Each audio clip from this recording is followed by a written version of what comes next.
A proteção de Deus, iniciamos os nossos trabalhos. Tenho a honra, nesse momento, de declarar aberta a sessão solene em homenagem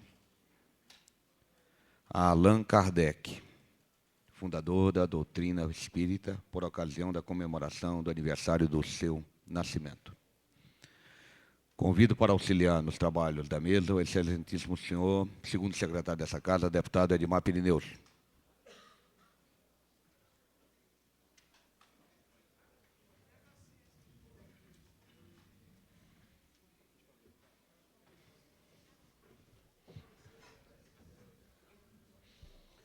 Convido também para compor a mesa o excelentíssimo senhor, presidente da Comissão de Assuntos Sociais e autor do requerimento 271 de 95, que viabilizou a realização desta homenagem, deputado Jorge Cauí.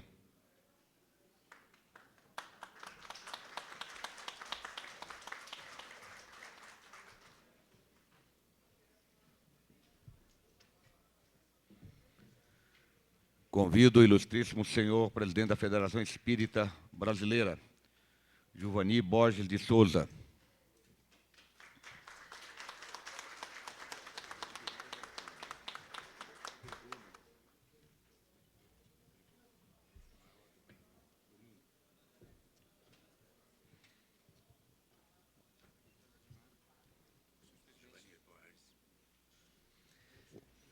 Convido o ilustríssimo senhor Divaldo Pereira Franco para também compor a mesa.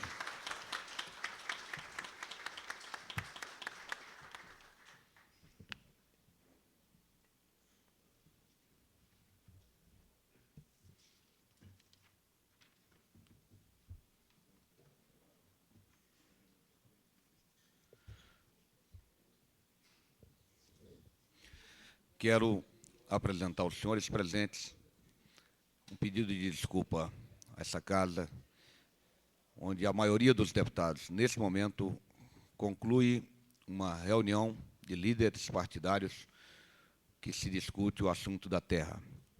Fui incumbido pelo senhor presidente, deputado Geraldo Magela, de dar início aos trabalhos dessa sessão, para que os senhores não continuem à espera do início dessa sessão. Quero convidar a todos para se colocarem de pé, de frente para a bandeira nacional, para ouvirem o hino nacional.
Pátria amada, Brasil.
passo a palavra ao requerente dessa sessão solene, deputado Jorge Cauí.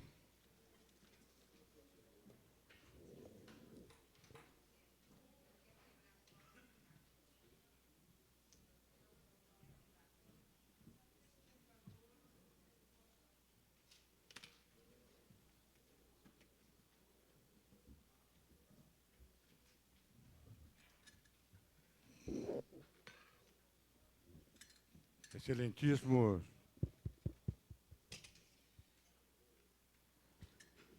vice-presidente dessa casa, deputado Zé Edmar Cordeiro, representando o presidente.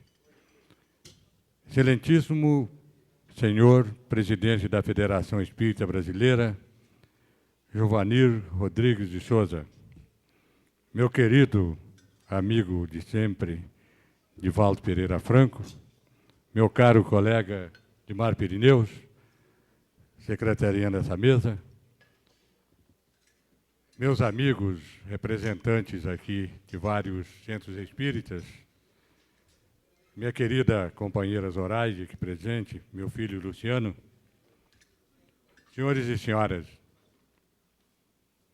a sessão solene que hoje participamos é para homenagearmos a data em que comemora-se o aniversário de Hippolyte Léon Denisard Rivail, mundialmente conhecido pelo nome de Allan Kardec.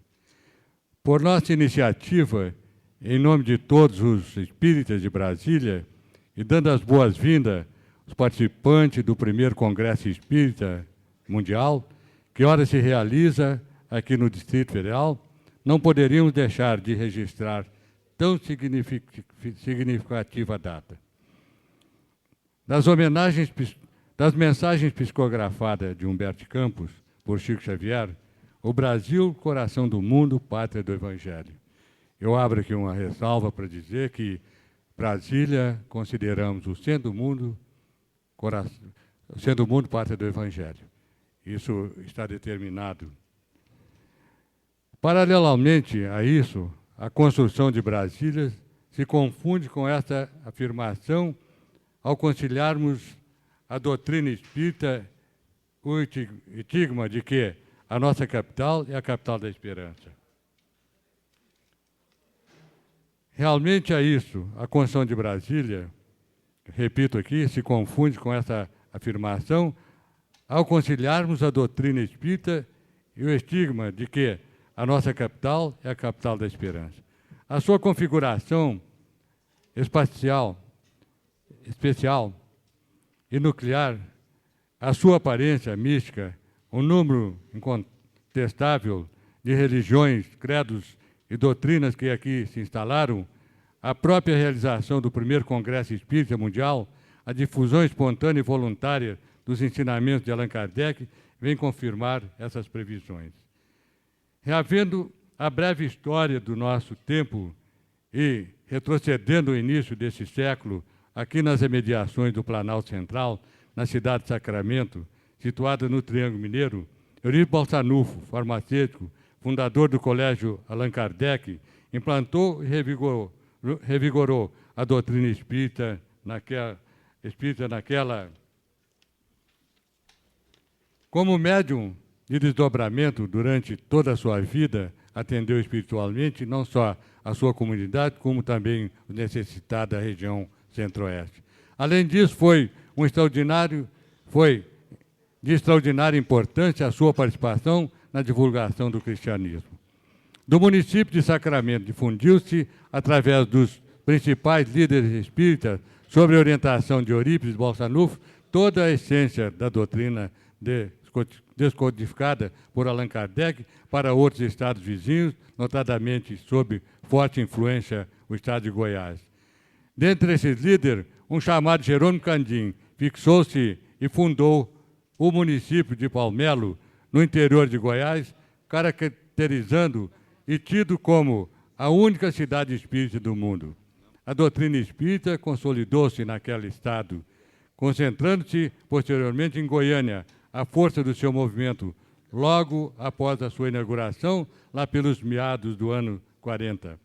Com o início da construção de Brasília, por Juscelino Kubitschek, em meados de 1956, houve uma orientação do Centro Espírita Regeneração em Goiânia para que se difundissem a nossa doutrina através da instalação de um centro na nova capital brasileira, o que então surgia. Dona Maria Antonieta e Dona Sinhá Marquesa, voluntariosas e adeptas ao Espiritismo, comprometeram-se em consolidar a iniciativa pioneira em Brasília. Enquanto Dona Maria Antonieta dava suporte logístico e material lá em Goiânia para tão nobre empreitada, Sinhá Marquesa fundava então, a 20 de janeiro de 58, o primeiro centro espírita de Brasília, cuja denominação ficou sendo Centro Espírita Sebastião o Mártir. Eu abro uma ressalva para dizer que no dia 20 de janeiro de 58 foi dia de São Sebastião. Como havia uma reunião da diretoria para fundar esse centro, então um perguntou como vai chamar o centro. O disse, vamos botar São Sebastião, porque hoje é dia de Sebastião Mártir. Um disse, então vamos tirar o São, porque nós, os espíritas, não admitimos santo. E ficou Centro Espírita Sebastião Mártir. Na cidade mãe do Distrito Federal, o Núcleo Bandeirante, ou Cidade Livre, trazendo para a nova capital a doutrina espírita, optando por exercer atividades de cunho estritamente social, voltada para os mais necessitados. Pelo Centro Espírita Sebastião Mártir passaram a quase a totalidade de todos os fundadores dos mais antigos e tradicionais centros do Distrito Federal, entre os quais nos incluímos e, ao assumirmos a direção plena daquele centro, fizemos por consenso a opção de seguirmos a linha kardecista. E tudo isso inspirado na grande mensagem de Allan Kardec, que nos deixou um grande legado. O legado da dignidade, do amor ao próximo, da solidariedade fraterna, da tolerância e da conciliação. Deixou também de herança a grandeza do exercício na vida pública, da qual nós saberemos honrá-lo. O seu compromisso deverá ser o nosso compromisso. O seu sonho deverá também ser o nosso sonho. Allan Kardec será sempre, sem sombra de dúvida, nos momentos de incertezas e dificuldade, a nossa inspiração, a nossa força e a nossa energia.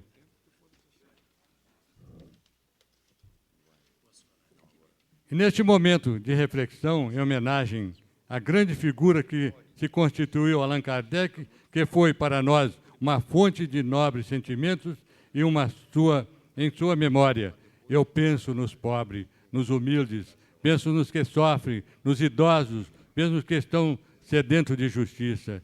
E é dessa reflexão que nós, unidos, vamos extrair o barro da construção de um novo mundo e sólido ao Brasil. Pela passagem de tão importante data para nós, em nome dos Espíritas de Brasília, em nome dessa casa que acolhe e prega os ensinamentos de Allan Kardec, a nossa eterna saudade.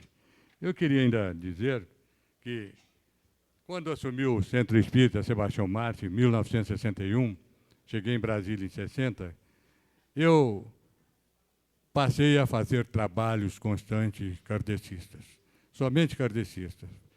E procurei logo, imediatamente, na preocupação do problema social, já que existia em Brasília, principalmente no Bandeirante, que era a cidade-mãe, de onde iniciava a construção de Brasília, criei, então, uma série de trabalhos sociais. Funcionamos um barraco de madeira durante muitos anos. Funcionamos no barraco de madeira e ali nós prestávamos trabalho de assistência às crianças, adultos, promovíamos festividade de toda espécie. E mais tarde adquirimos 3 lotes, construímos a nossa sede, construímos também a casa da gestante e construímos também um albergue, escola de capacitação profissional. Mais tarde, recebemos uma determinação do alto que fizéssemos um lar para acolher velhos abandonados. Construímos o lar dos velhinhos Maria de Madalena, que hoje abriga 240 velhinhos de ambos os sexos. Também construímos uma creche que acolhemos 100 crianças. Construímos a casa da gestante, que estava em pleno funcionamento, como já disse, e ainda a escola de capacitação profissional, um albergue que funcionamos durante 23 anos. E temos, Então, um trabalho intensivo. Eu dizia para o Divaldo que conseguimos adquirir uma chácara nos arrebalos de Brasília, onde vamos construir o Centro de Recuperação dos Alcoólatras. E também na confirmação de um terreno que já havíamos pleiteado, que nos foi cedido e foi embargado agora pelo esse governo, e onde vamos construir também um hospital geriátrico.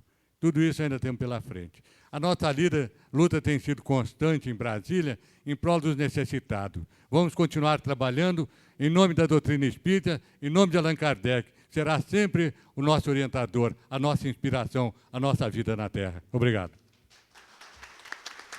Eu queria dizer que a minha fala aqui também foi em nome da bancada do PMDB, na qual está aqui o nosso líder, Luiz Esteves, e nossos companheiros aqui presentes.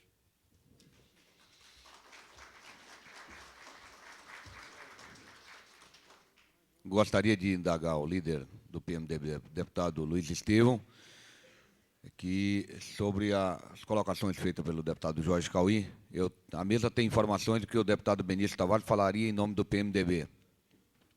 Concluindo agora a sua fala, o deputado Jorge Cauí anuncia falar em nome do PMDB, já que falou e foi anunciado falar como autor do requerimento.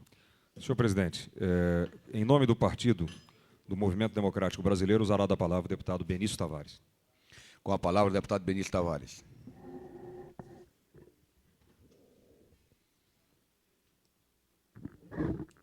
Senhor presidente, em exercício, o deputado José Edmar, meu caro amigo e colega deputado Jorge Cauí, autor desse requerimento, prezadíssimo deputado também Edmar Pirineus, segundo secretário, senhores representantes da Federação Espírita, senhores deputados, minhas senhoras e meus senhores.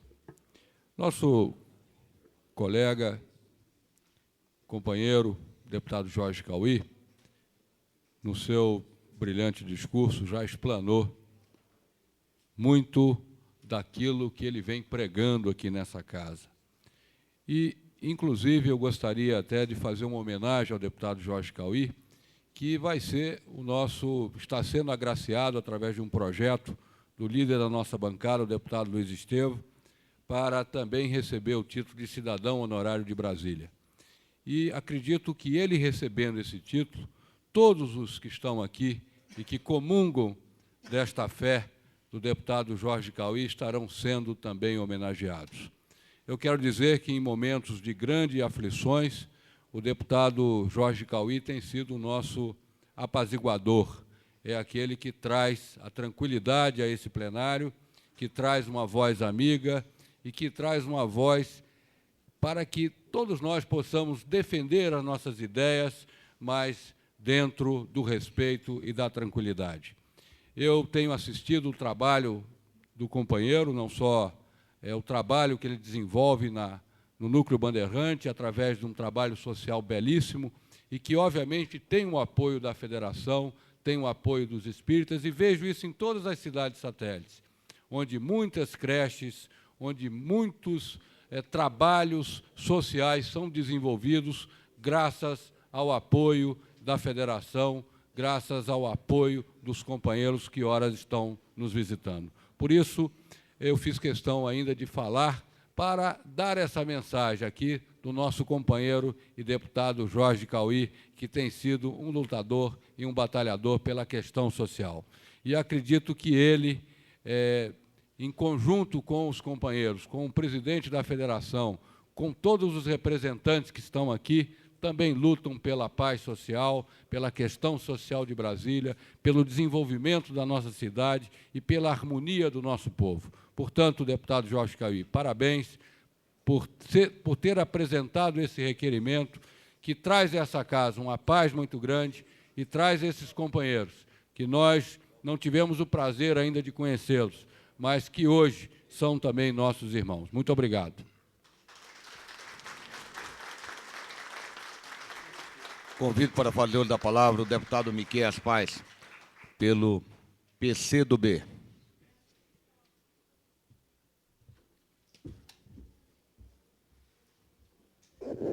Senhor presidente, deputado Zé Edmar, Senhor presidente da Comissão de Assuntos Sociais e autor do requerimento, nobre companheiro Cauí, senhor segundo secretário dessa casa, o senhor Edmar Pirineus, senhor presidente da Federação Espírita Brasileira, Juvanir Borges de Souza, e senhor Divaldo Pereira Franco, senhores deputados, senhores convidados.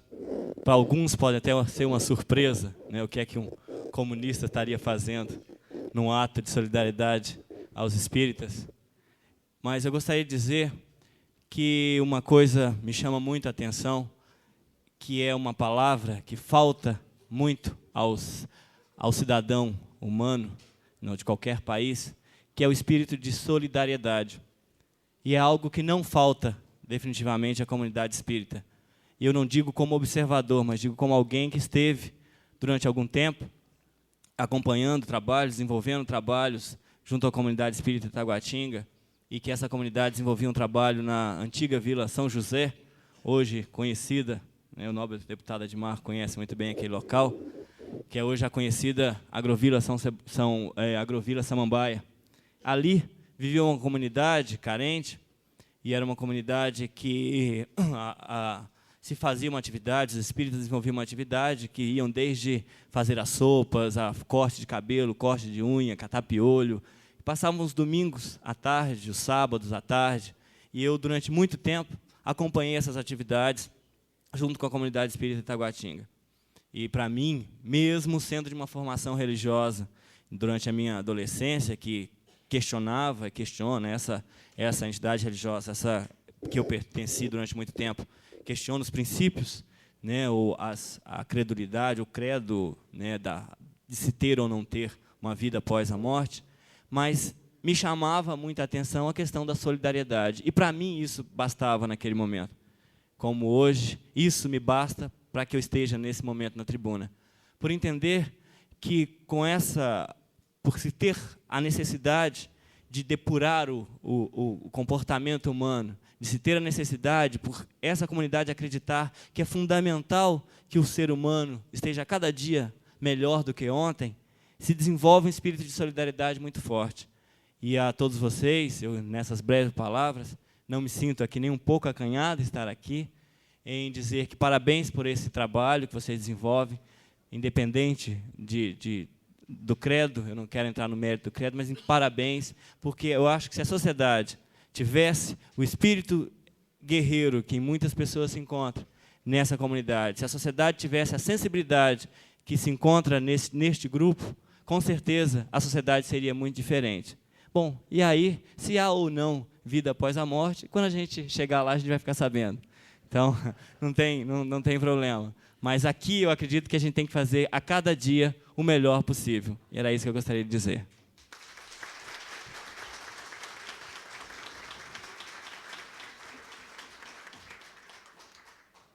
Convido para fazer uso da palavra o deputado João de Deus, como líder do Partido Trabalhista Brasileiro. Partido Trabalhista Democrático, PTB. PDT. Quero pedir desculpa. Excelentíssimo senhor vice-presidente dessa casa, meu amigo deputado José Edmar Cordeiro, neste ato representando o presidente, excelentíssimo senhor presidente da Comissão de Assuntos Sociais e autor do requerimento número 271/95, que viabilizou a realização desta homenagem, o nosso grande professor, deputado Jorge Cauí Júnior, excelentíssimo segundo secretário desta casa, deputado Edmar Pirineus, excelentíssimo senhor presidente da Confederação Espírita Brasileira, Juvanir Borges de Souza, excelentíssimo senhor Divaldo Pereira Franco, senhoras e senhores, outro dia, o deputado Jorge Cauí disse que ia me levar no centro para me dar uns passes, que eu estava muito medonho. Interessante. Depois desse fato, eu fiquei mais calmo, viu, Cauí? Olha, eu não tenho dúvida que há vida após a morte. Até porque aconteceu um fato com o meu pai. E daí eu vi que alguma coisa mais forte existe lá em cima. Eu estava para visitar o meu pai e não deu certo na primeira semana. Na segunda semana, o meu pai adoeceu, também não deu certo de eu visitá-lo. Na terceira semana, eu fui visitar o meu pai, e no dia que eu cheguei, o meu pai pegou na minha mão e faleceu. Então, por isso que eu acho, eu tenho uma testemunha ocular e auricular, que viu e ouviu, que hoje é o meu chefe de gabinete, doutor Câmara, que também é espiritualista. E daí eu comecei a entender que existe alguém poderoso lá em cima que gosta de mim. Até porque, quando aqui cheguei, não vim puxando a cachorrinha que veio me puxando. E fui faxineiro, jardineiro, servente de pedreiro. Entrei na polícia e hoje represento o povo do Distrito Federal, em particular os meus companheiros da Polícia Militar e do Corpo de Bombeiros. Ora, se Deus é um espírito, então nós todos somos um espírito concebido por Deus. E eu acho que fui privilegiado por Deus, até porque nasci lá onde o vento faz a curva, na foz do Rio São Francisco, e vim para cá, a 2.000 quilômetros de distância, para representar o povo do Distrito Federal. Então, eu acho que isso, para mim, é uma dádiva de Deus. E tenho dito sempre que o deputado Jorge Cauí Júnior, que é um dos homens que tem uma das maiores obras social do Distrito Federal, também é uma dádiva de Deus. Jorge Cauí Júnior é espírita. E eu acho que é por isso, depois daquele conselho, que eu fiquei mais calmo. Muito obrigado, Cauí. Muito obrigado a todos.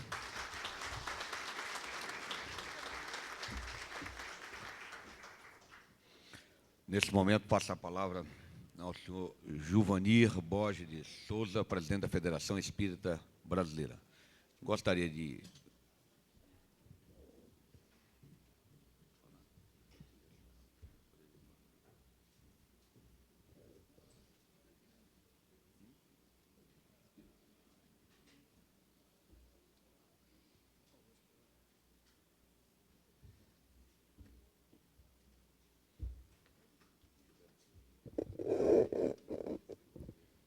Senhor presidente, demais membros da mesa, deputado Jorge Cauí, meu companheiro e irmão Divaldo Pereira Franco, senhores deputados da Assembleia Legislativa,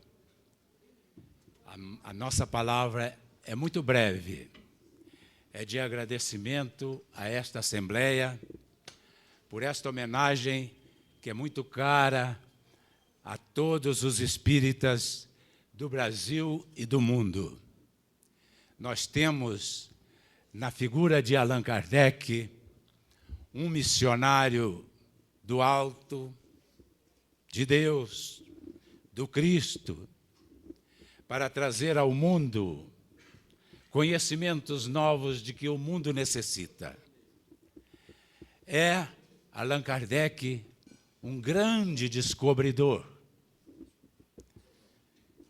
Não um descobridor das terras deste planeta, mas o descobridor de um novo mundo, que é o mundo dos espíritos.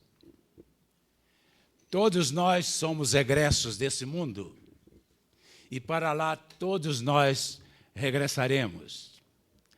O deputado não tenha dúvida de que é um filho de Deus, um herdeiro de Deus, e, cedo ou tarde, tomará conhecimento de verdades que se desdobrarão para todos nós. Este momento é um momento de alegria para todos. Não vamos nos prolongar nesta palavra. A palavra oficial dos espíritas para esta homenagem está com Divaldo Pereira Franco.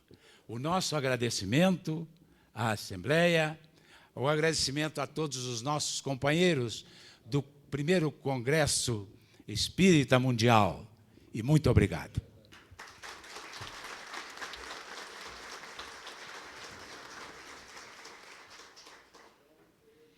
Convido nesse instante para fazer uso da palavra o digníssimo senhor Divaldo Pereira Franco.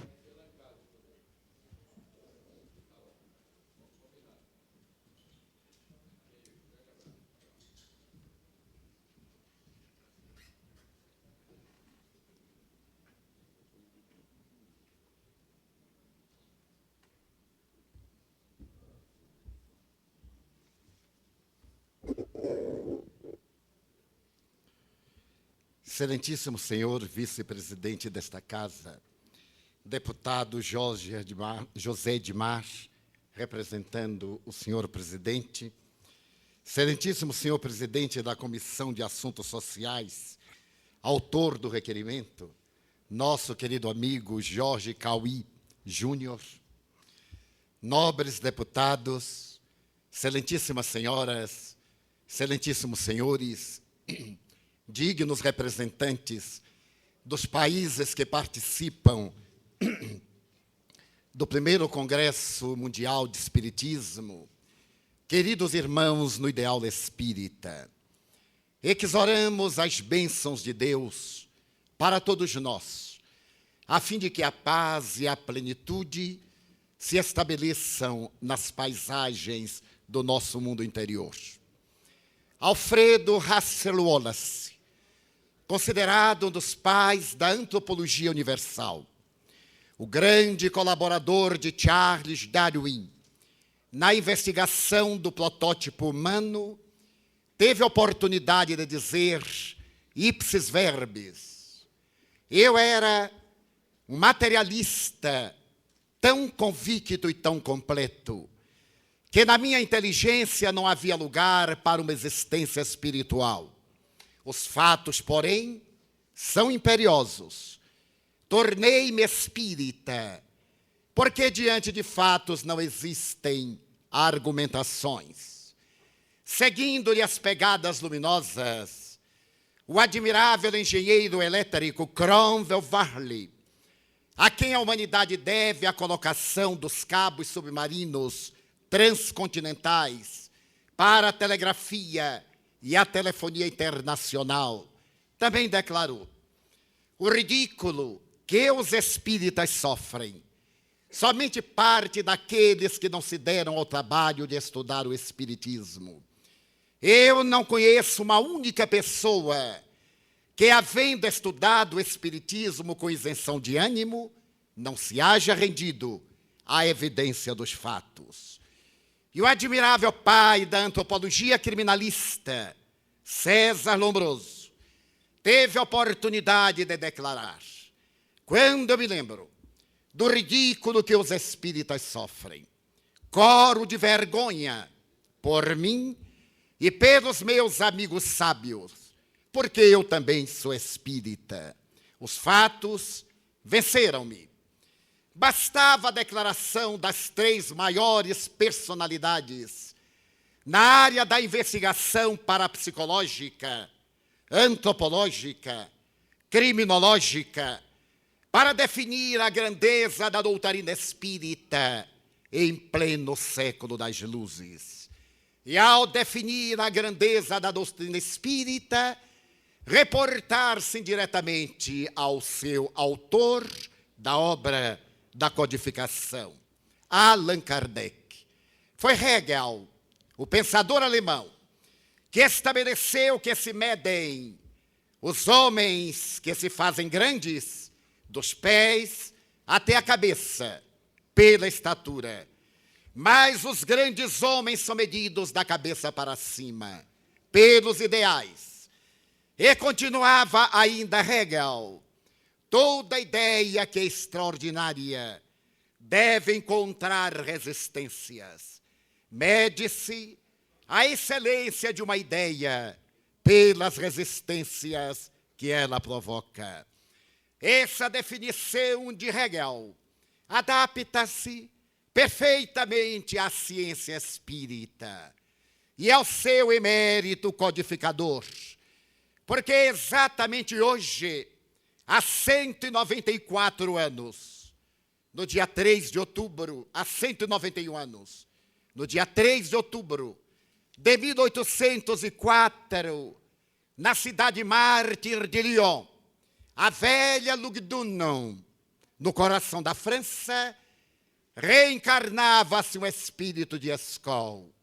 Hippolyte Lyon, Denisard Rivaio, exatamente no 11 de Vindemario, do ano 13 do calendário da República Francesa. Nascia em um lar católico, às 19 horas, fadado a mudar o direcionamento intelectual da humanidade. Porque a França ainda respirava a tragédia de 89. Ainda se podia escutar nos arraiais franceses a emoção da Marseillaise de Rouget de Lille, a voz tonitruante de Robespierre, a palavra eloquente de Danton, o desvario da alta corte e da planície, debatendo os direitos humanos. Ainda se podia escutar os grandes representantes da plebe, trabalhando pela constituição de um povo que tirasse dos ombros a canga dos Bourbons, para criar uma era nova. E no memorável 14 de julho de 1789, ao clamor dos ideais básicos da humanidade, liberdade, igualdade e fraternidade, tombava a velha construção da intolerância medieval. Caía a Bastilha diante de homens e mulheres esfaimados, armados de varapaus, derrubando o maior arsenal de pólvora e de munições da Europa. Aos gritos de uma era nova, ainda repercutiam no cenário da França os gritos de 93, quando na Catedral de Notre-Dame, Pierre Gaspard Chaumette, do alto do púlpito, dizia: matemos Deus. A França que pensa não tem necessidade de Deus. Nosso Deus agora é a razão. E de imediato um simulacro de procissão saiu de Notre-Dame e, contornando Ile-de-France, apresentava a nova deusa do pensamento libertário, para depois, no ano de 1802, as tubas napoleônicas calarem momentaneamente, assentarem seus arraiais no Palácio das Tulherias, iniciando uma era nova, a fim de que, no dia 4 de dezembro daquele mesmo ano, Napoleão Bonaparte recebesse a coroa de imperador dos franceses, quando, 2 meses antes, descer à terra o cisne de luz, que seria a posteriori o codificador da doutrina espírita, Allan Kardec.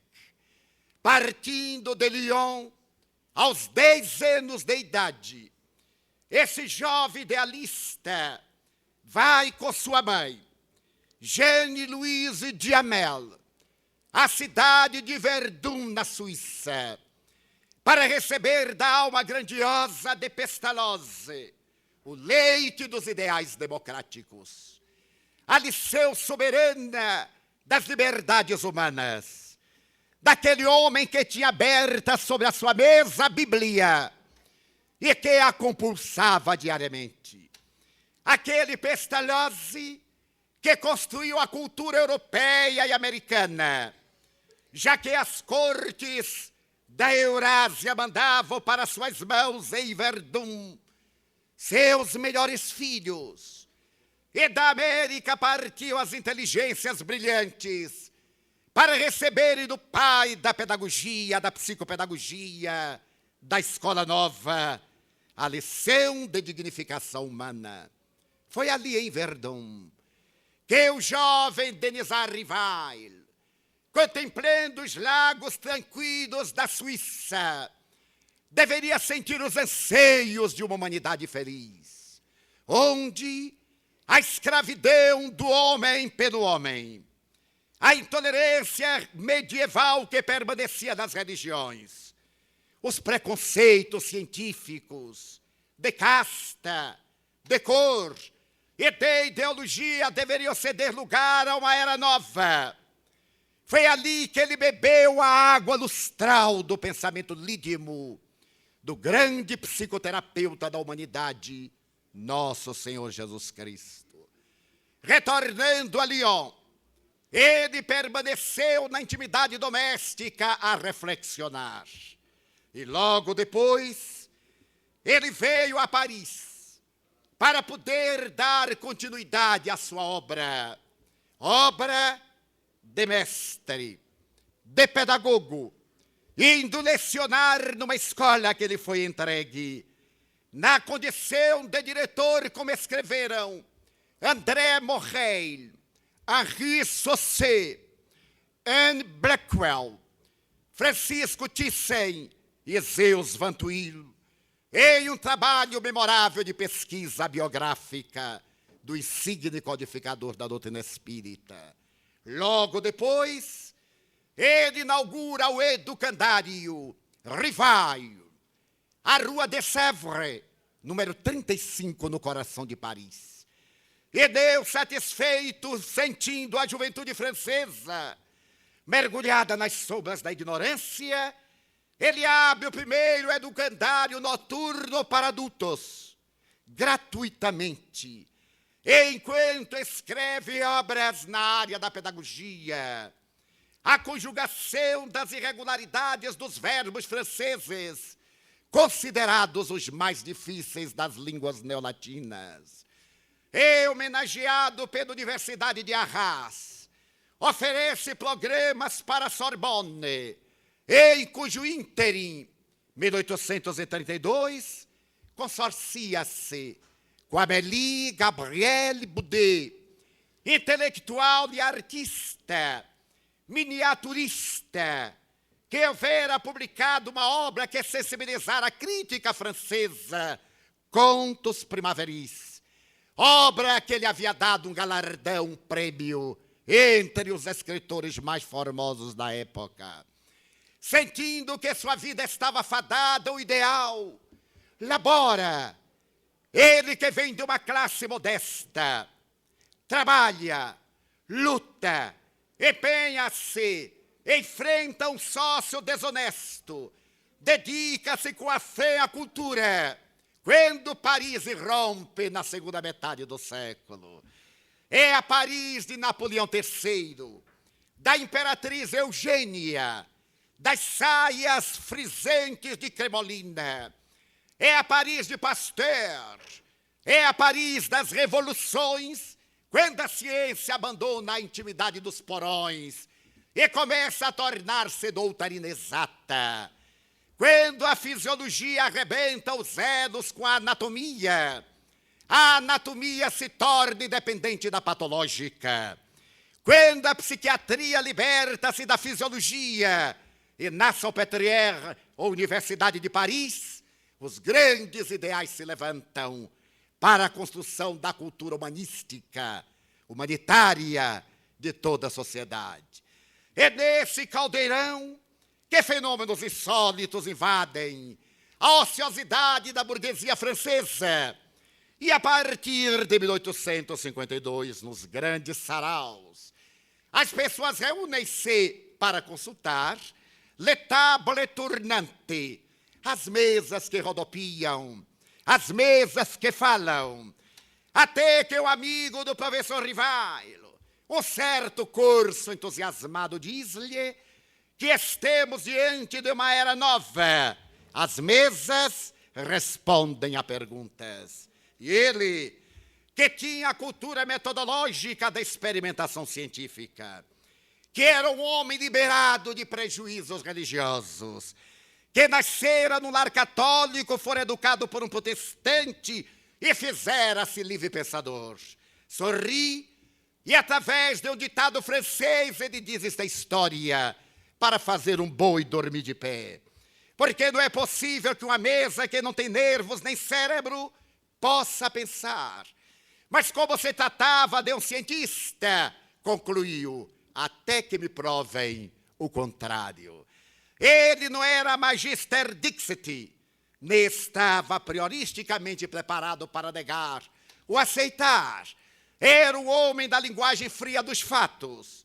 Posteriormente, no ano de 1855, um magnetizador, o senhor Fortier, que era seu amigo nas grandes experiências mesméricas, falou-lhe de que essas experiências eram reais e convidou na última terça-feira de maio de 1855 a ir à residência de Madame Plenemaison, onde se realizavam experiências de tal jaez. O professor Rivaio foi para observar. Ali encontrou o célebre magnetizador. O senhor Patier deteve-se e viu que realmente as mesas agitavam-se, enquanto as pessoas tinham-nas como divertimento. Ele percebeu que algo de importância relevante estava por detrás do fenômeno insólito. Resolveu examinar a mesa. Retornou àquela casa várias vezes. Ali conheceu jovens meninas portadoras da peculiaridade de fazer mover os objetos, ou uma pequena cesta de vime com um bico ao qual se acoplava um lápis para escrever na ardósia. Ele resolveu investigar.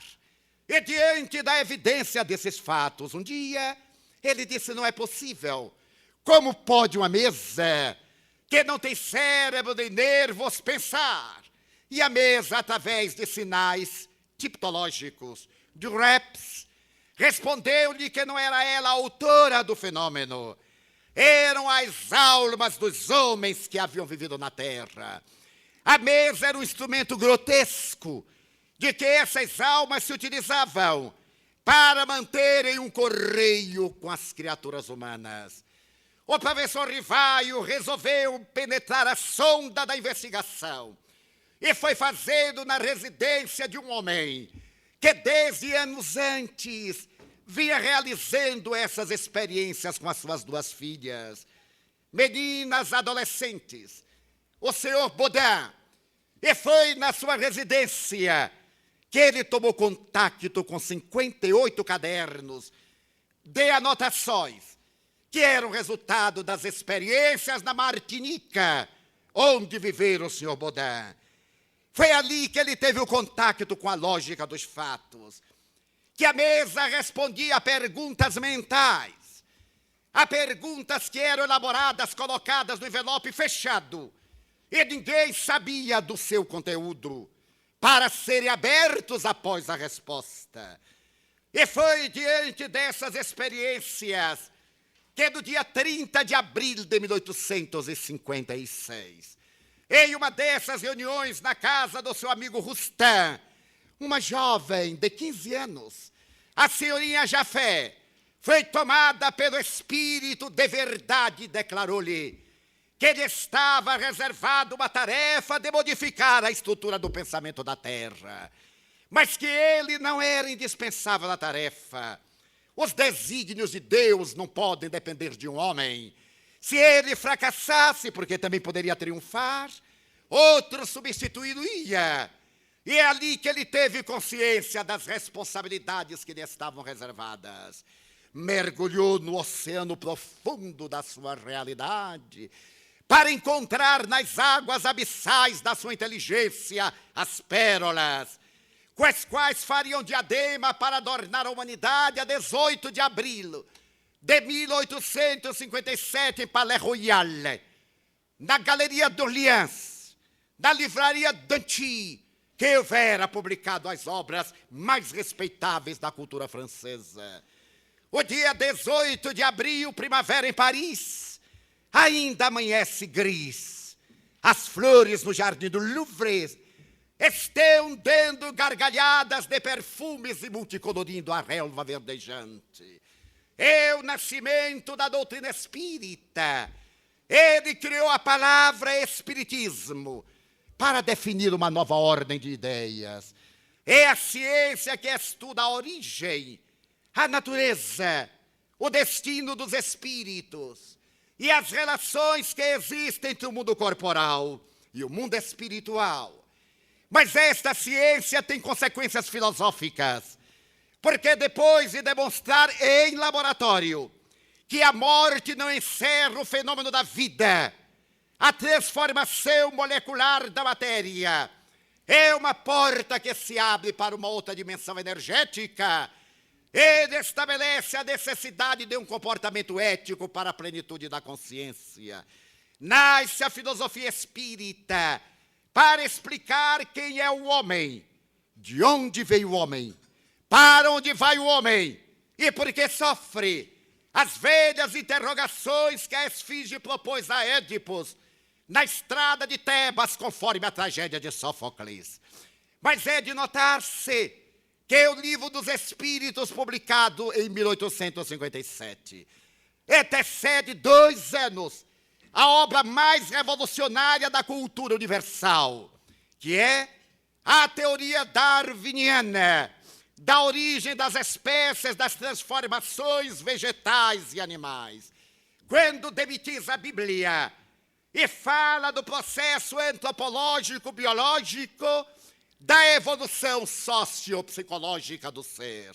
A obra de Charles Darwin, que era uma referendação ao trabalho de Baptiste Lamarck em 1807, que era o resultado de uma pesquisa em volta da Terra, é o marco da historiografia da criatura humana.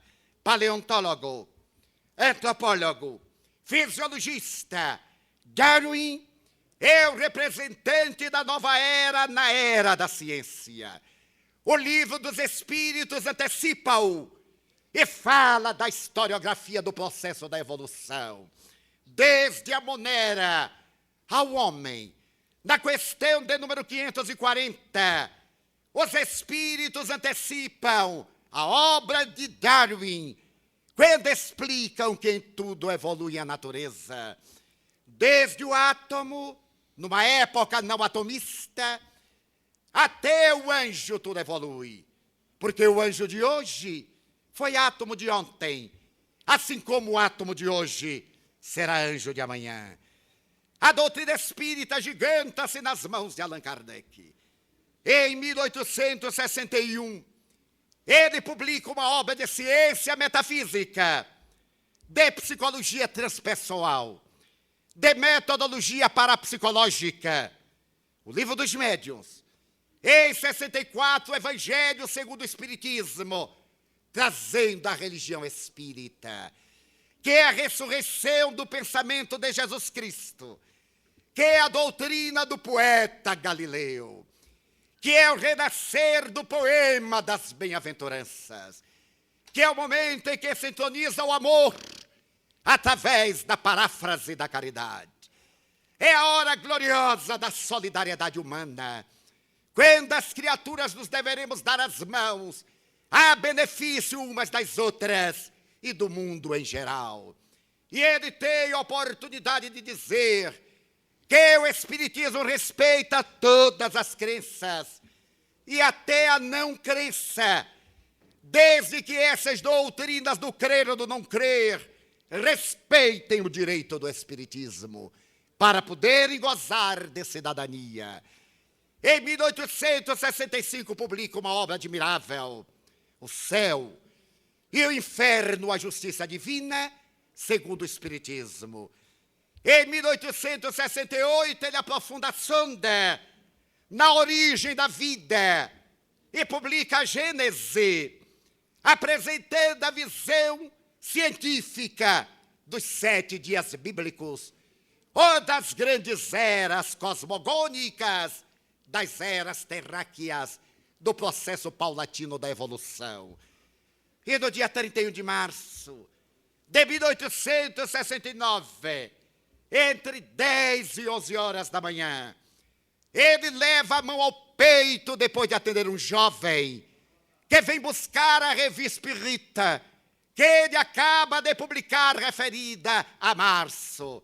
Rodopeia, pega na velha mesa de pés de tortilhões e desde Jacarandá e tomba, vitimado pela ruptura de um aneurisma. Morre Allan Kardec.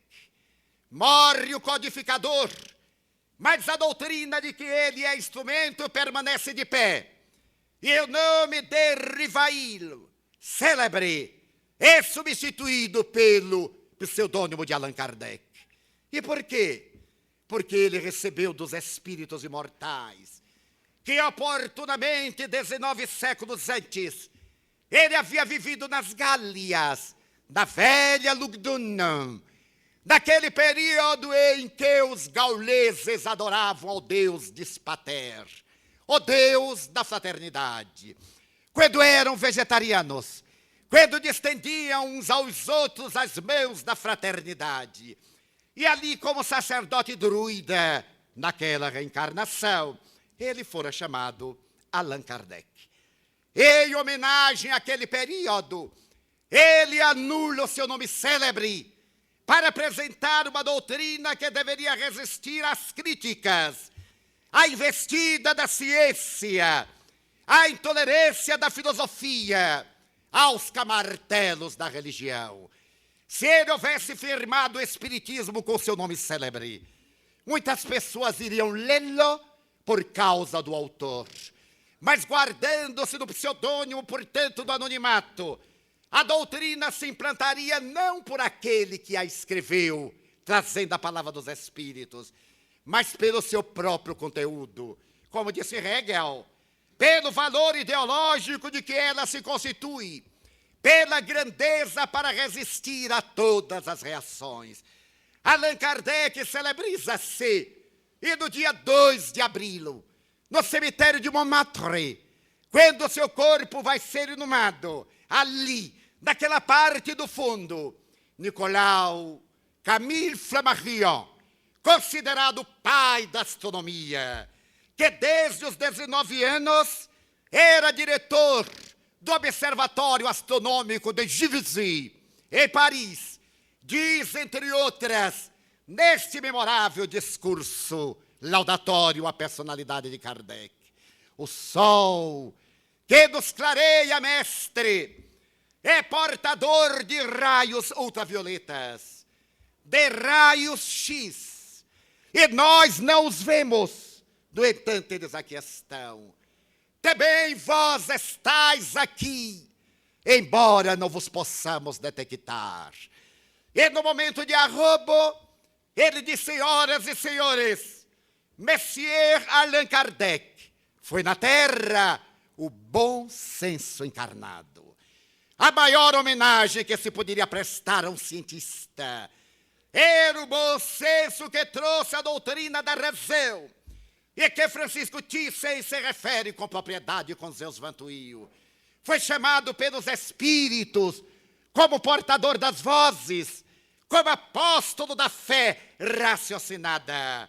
E ao despedir-se de Allan Kardec, ele diz suavemente: au revoir, mon maître. Não lhe dava um adeus, era até logo. A codificação espírita permanece de pé. E mais tarde, quando os despojos carnais são transferidos do cemitério de Montmartre para o Père Lachaise, e o dolmen druídico, erguido em homenagem à sua reencarnação, lê-se uma carta firmada por um grande amigo, Alexander Delanne, pai de Gabriel Delanne, o cientista que trabalhou com ele na mediunidade aos 12 anos de idade, que nos deu a alma imortal, reencarnação, fruto de pesquisa em laboratório da ciência europeia. Allan Kardec, diz o pai, foi um homem bom. Era um homem da caridade, da solidariedade. Eu sou testemunha dos seus gestos de louvor, de misericórdia, de amor. E relata o outro Allan Kardec, o Allan Kardec da solidariedade, da caridade, que mandava moedas às pessoas necessitadas, e uma carta que ele dizia: da parte dos bons espíritos, para que ficasse anônimo o seu gesto de abnegação. Morre Allan Kardec, a doutrina espírita permanece na terra, veio alojar-se no Brasil, na pátria do futuro, em um país sem karmas históricos, em um país da miscigenação de raças, em um país onde a solidariedade humana resolve problemas políticos com aperto de mão.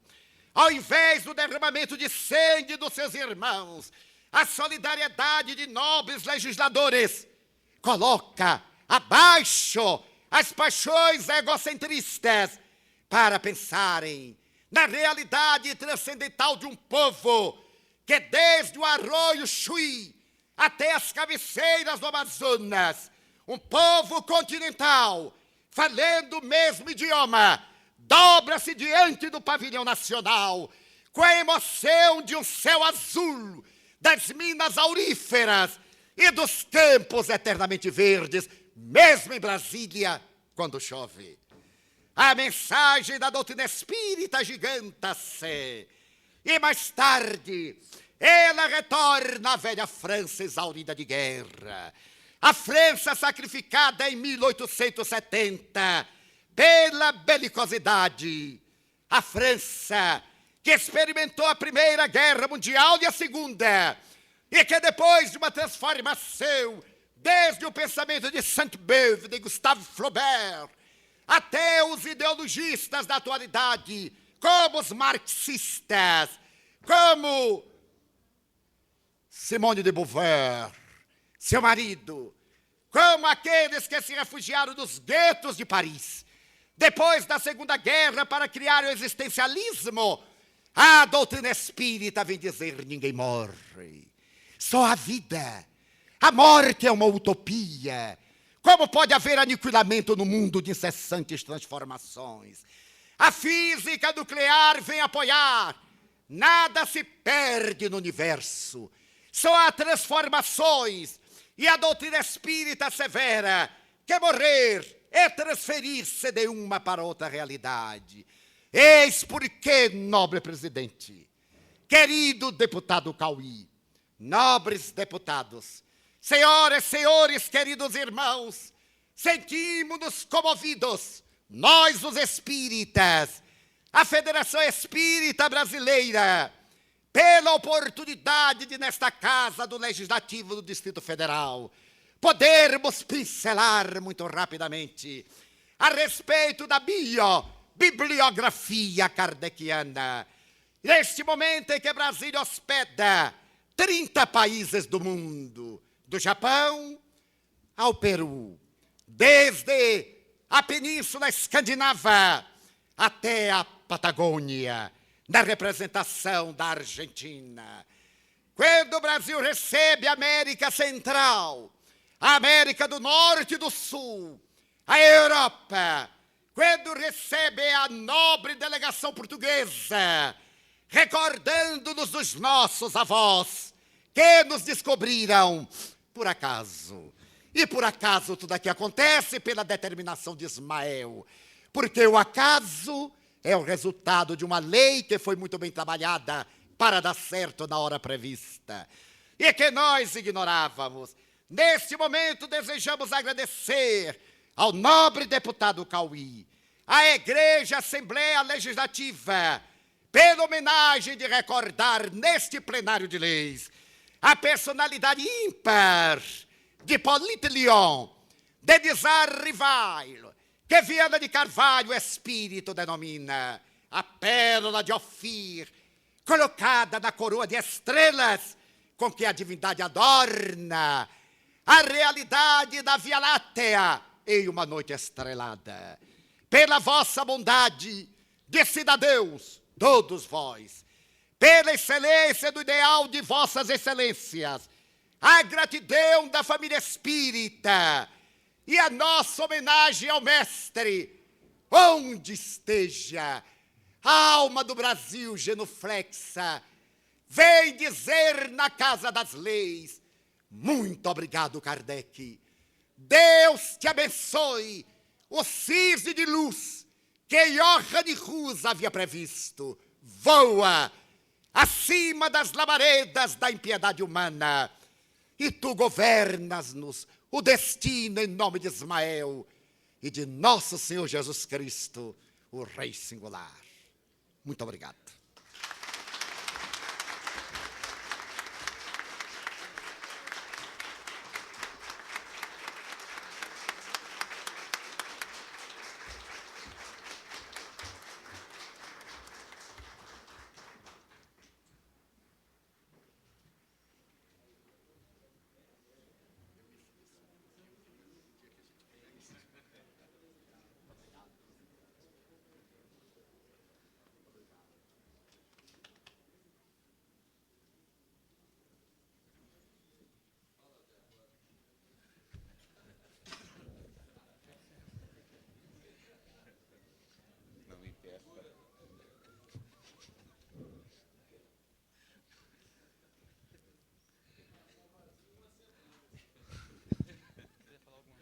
Aos senhores que estão na galeria e que não ouviram a brincadeira do deputado Benício Tavares, quero manifestar o desafio que, nesse momento, ele coloca para mim ao pedir que eu me pronuncie.